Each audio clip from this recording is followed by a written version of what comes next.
몇 년 전 나는 서울 외곽에 위치한 작은 시골 마을로 여행을 간 적이 있었다.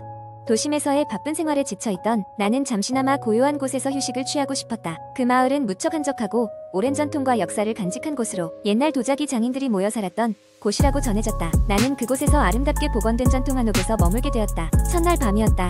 초여름의 상쾌한 바람이 창문을 흔들고 은은한 달빛이 마당을 비추고 있었다. 나는 피로에 지쳐 일찍 잠자리에 들었다. 그러나 새벽 2시쯤 갑자기 식은땀을 흘리며 깨어났다. 이상한 소리가 들려왔다. 그것은 마치 사람이 속삭이는 듯한 소리였지만 어디선가 묘하게 들리는 북소리와 섞여 있었다. 나는 잠결에 누군가가 장난을 치는 것이라고 생각하며 다시 눈을 감았다. 하지만 소리는 점점 가까워졌고 이젠 분명히 들렸다. 그것은 한 여자의 흐느낌이었다. 그녀는 계속해서 어딨어 라는 말을 반복하고 있었다. 순간 일어나는 무서운 기분에 등골이 오싹해졌다. 이곳에 다른 투숙객은 없을 터인데 말이다. 침대에서 일어나 조심스럽게 방문을 열었다. 복도는 희미한 달빛에 은은하게 비춰져 있었다. 나는 소리가 나는 쪽으로 발걸음을 옮겼다. 소리의 근원지는 다름 아닌 마당이었다. 가까이 다가가자 기괴한 광경이 눈에 들어왔다. 마당 중앙에는 젊은 여자가 앉아 있었다. 그녀는 하얀 한복을 입고 있었고 긴 머리가 얼굴을 거의 가릴 만큼 길었다. 그녀의 얼굴은 보이지 않았지만 차갑게 빛나는 눈동자는 어딘가를 둔하게 응시하고 있었다. 나는 두려움에 발이 얼어붙었다. 그녀는 나를 보는 듯했지만 나를 인식하지 못하는 뒷소리를 내지르고 있었다. 그 순간 눈앞의 장면이 한순간에 사라졌다. 마당은 텅 비었고 달빛만이 차갑게 비추고 있었다. 꿈이라도 꾼 것일까 싶어 방으로 돌아와 다시 잠을 청했다. 다음날 나는 이 기묘한 경험을 한옥의 주인 할머니에게 말씀드렸다. 할머니는 잠시 침묵을 지키다가 조용히 입을 열었다. 그 여자는 옛날 이 집의 주인이었단다. 남편과 함께 도자기를 만드는 장인이었지. 그런데 전쟁 때 남편이 떠나고 돌아오지 않았어. 그녀는 매일 밤 남편을 기다리며 그렇게 마당에서 서성였단다. 결국 그리움의 병을 얻어 죽고 말았어. 할머니의 말에 소름이 돋았다. 나는 그날 이후로 한동안 그 소리와 모습을 잊지 못했다. 마을을 떠나면서 나는 그 여인에게 마지막 인사를 건넸다. 그녀가 오랫동안 기다려온 사람을 다시 만날 수 있기를 바라며 말이다. 서울로 돌아온 후로도 이따금씩 그 밤의 소리가 기억 속에 떠올랐다. 마치 나의 귀에 그녀의 흐느낌이 다시 울리는 듯한 착각을 주면서 말이다. 두 번째 이야기. 몇 년 전 나는 친구들과 함께 경기도 어느 깊은 산골에 위치한 폐가 탐험을 하기로 했다. 우리는 긴장과 기대를 안고 자동차에 몸을 싣고 도심을 떠났다. 도착한 곳은 외진 곳에 자리한 잡초가 무성하게 자란 길 끝에 있는 낡은 2층 집이었다. 집의 외관은 세월의 흔적으로 가득했고 창문은 깨져 있었으며 벽에는 곰팡이와 더러움이 뒤덮여 있었다. 누군가 오랫동안 손대지 않은 것을 한눈에 알 수 있었다. 우리는 손전등과 장비를 챙기고 천천히 집으로 들어갔다. 첫 번째 층은 예상대로였다. 거실이라고 할 만한 공간에는 낡은 소파와 테이블이 있었고 주방은 먼지와 거미줄로 가득 찼다. 특별히 무서울 것은 없었지만 아무래도 낯선 곳이다 보니 긴장감이 감돌았다. 우리는 2층으로 올라가기로 했다. 계단을 오를 때마다 나무가 삐걱이는 소리가 우리를 불안하게 했다. 2층에 도착했을 때 친구 중 한 명이 갑자기 움찔하며 속삭였다. 저기 무슨 소리 안 들려? 우리는 귀를 기울였지만 아무 소리도 들리지 않았다. 바람 소리일 거라며 대수롭지 않게 넘기고 탐험을 계속했다. 복도를 지나 몇 개의 방을 조사하는 동안 우리는 아무런 이상한 점을 찾지 못했다. 그러다 제일 끝 방에 도착했을 때 문이 살짝 열려 있었다. 안을 들여다보니 방 한가운데 낡은 오르골이 놓여 있었다. 호기심에 나는 오르골을 돌리기 시작했고 짧고 서글픈 멜로디가 흐르기 시작했다. 그때였다. 갑자기 방 안에 있는 모든 것이 얼어붙은 듯 멈춰버렸다. 그리고 방 안의 공기가 점점 무거워지면서 차가운 기운이 우리를 덮쳤다. 한 친구가 겁에 질려 입을 열었다. 나가자. 뭔가 이상해. 우리는 서둘러 방을 빠져나와 집 밖으로 뛰쳐나왔다. 차에 도착하자마자 나는 자신의 전화기를 꺼내 시간을 확인하려 했다. 그러나 놀랍게도 전화기는 멈춰 있었고 시간이 집에 들어가기 전과 같았다. 당황스러운 마음으로 다른 친구들의 전화기도 확인했지만 모두 같은 상태였다. 모두가 당황하고 있는 동안 차 뒤쪽에서 갑작스러운 소리가 들렸다. 뒤를 돌아보니 아무것도 없었다. 그러나 뭔가 우리를 지켜보고 있는 듯한 느낌의 뒤를 돌아볼 수밖에 없었다. 친구 중 한 명이 불안한 마음에 자동문을 잠갔고 우리는 차를 출발시켰다. 그날 밤 집으로 돌아온 우리는 각자 이상한 꿈을 꾸었다. 나는 꿈속에서 그 오르골이 스스로 돌아가며 소리를 내고 있는 모습을 보았다. 그 소리가 점점 커지더니 나를 집어삼킬 듯한 느낌이었다. 깨어났을 때는 식은땀으로 범벅이 되어 있었다. 그렇게 몇 주가 지나고 우리는 그때의 일이 점점 잊혀져갈 즈음 친구 중 한 명이 갑자기 소식이 끊겼다. 우리 중 누구도 연락이 안 되었다. 걱정스러운 마음에 그의 집을 찾아갔지만 아무런 흔적도 찾을 수 없었다. 낡은 집에서 벌어진 이상한 일과 그의 실종이 무관하지 않다는 걸 느낄 수 있었다. 우리 중 누구도 다시는 그곳에 발을 들이지 않았다. 그 집은 여전히 서서히 수락해가고 있었지만 그곳에 깃든 무언가가 여전히 남아있음을 느꼈다. 그리고 그것은 아마도 우리의 기억 속에서 오래도록 떠나지 않을 것이다. 이 이야기를 듣고 나니 한동안 그 오르골의 서글픈 멜로디가 머릿속에서 떠나지 않을 것이다. 세 번째 이야기. 며칠 전 나는 한적한 시골 마을에 위치한 작은 민박집에 머물기로 했다. 서울의 빠듯한 생활에서 벗어나고 싶었던 나는 인터넷을 통해 조용하고 낡은 민박집을 발견했고 당장 예약을 했다. 주인 아주머니는 친절했고 그곳의 분위기는 너무나 평화로워 보여서 나는 기대에 부풀었다. 그날 밤 잠자리에 들기 전까지는 아무 문제도 없었다.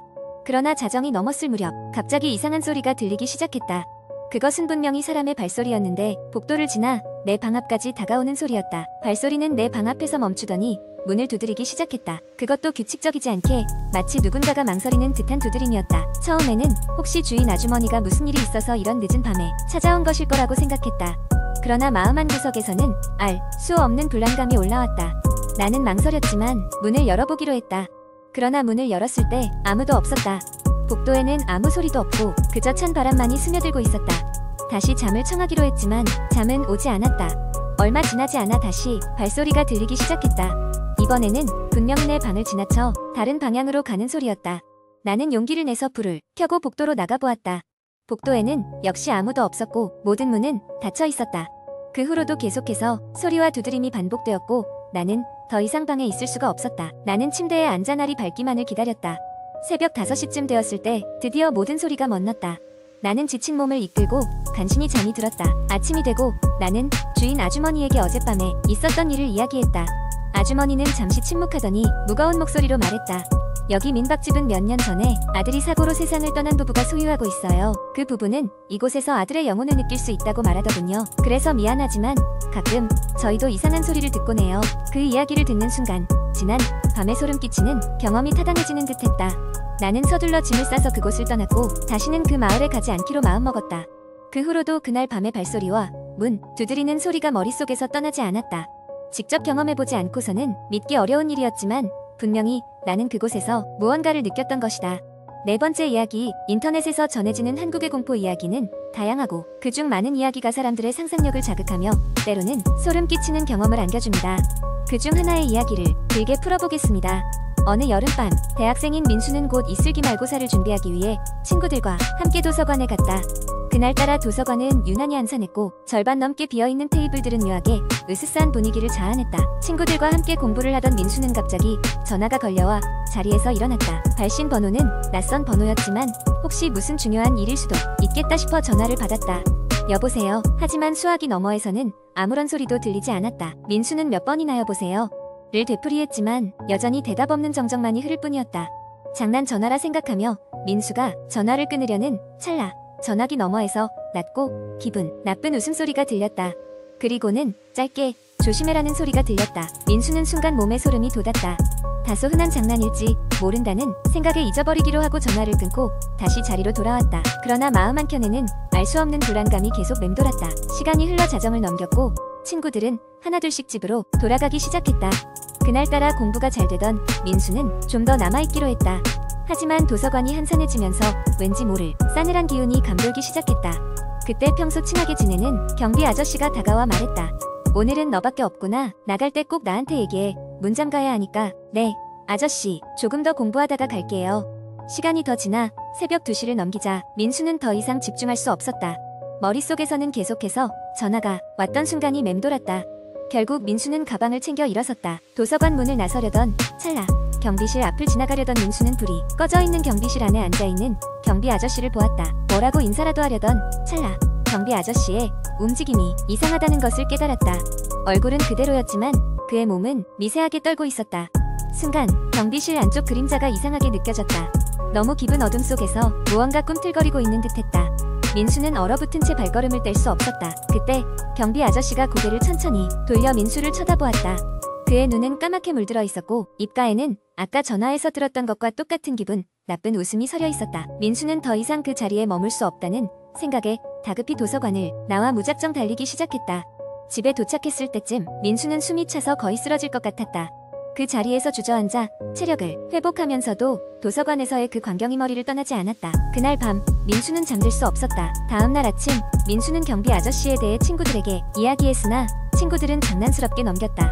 하지만 민수는 찜찜한 기분을 지울 수 없어 도서관으로 다시 향했다. 도서관에 도착하니 경비원들이 모여 수근거리고 있었다. 민수가 어제 있었던 일을 말하기 전에 다른 경비원이 말했다. 너 어제 도서관에서 나가면서 왜 경비 아저씨한테 인사 안 했어? 어차피 본 것 같더만. 민수는 당황한 표정으로 말했다. 그때 아저씨가 이상하게 다른 경비원이 고개를 저으며 말했다. 그럴 리가 없지. 어제는 아저씨 휴가였어.